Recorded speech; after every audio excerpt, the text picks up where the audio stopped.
ہم لوگوں کی ساری ریکمنڈیشنز بیسڈ تھیں اسی چیز پہ کہ ایک 3 سال کا آپ پلان پیش کیجئے. کوئی نہ کوئی کنسسٹنسی ان پالیسی ہونی چاہیے ہے کہ جب تک پریڈکٹیبلٹی نہیں آئے گی, اسٹیبلٹی نہیں آئے گی, تو انویسٹمنٹ بزنس مین کے لیے کرنا مشکل ہے.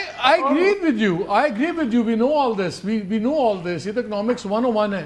میں تو آپ سے پوچھ رہا ہوں an honest assessment کہ آپ کے خیال میں گورنمنٹ کے پاس آپ کو ایک وائبل پلان کی فیلنگ ہوئی ہے کہ پلان ہے؟ Do you really believe? جی, ہم لوگوں نے اپنی ریکمنڈیشنز دی ہیں, گورنمنٹ ہماری باتیں سن رہی تھی.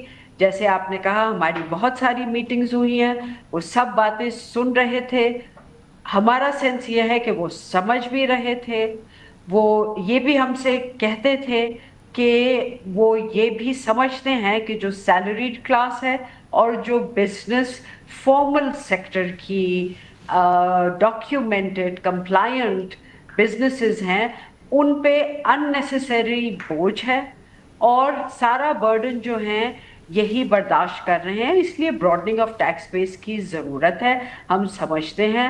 اور ہم یہ بھی لیکن وہ ہو نہیں سمجھتے رہی. ہیں پچھلے 4 سال سے براڈنگ آف ٹیکس بیس ہوئی نہیں. ایکسپورٹ لیڈ گروتھ فیسیلیٹیٹ کی پچھلے جائے. 4 سالوں میں ٹیکس کلیکشن ڈبل ہو گئی ہے, لیکن tax to G D P ratio نہیں بڑھا اس تناسب سے.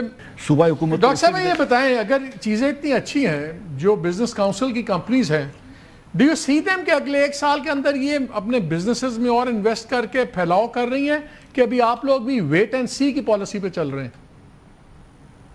جی, ہم لوگوں کو میکرو اسٹیبلائزیشن جس کی سب بات کرتے ہیں, اس کے اب آگے کیا سسٹینیبل انکلوسیو گروتھ کرنی ہے اس کی بہت ضرورت ہے. کیونکہ جب تک کنسسٹنسی ان پالیسی نہیں ہوگی, جب تک لیول پلینگ فیلڈ نہیں ہوگا, جب تک انیبلنگ بزنس انوائرمنٹ نہیں ہوگا, بزنسز انویسٹ کرنے کے لیے کانفیڈنس چاہتی ہیں, ان کا کانفیڈنس نہیں بڑھے گا. بزنسز انویسٹ نہیں کرتی ہیں تو اس سے جابس کریٹ نہیں ہوتے ہیں, جابس کریٹ نہیں ہوتے ہیں, سیلری انکریسز نہیں ہوتی ہیں, اس سے جو ڈسپوزیبل انکم ہے ایک عام آدمی کی وہ نہیں انکریز ہوتی,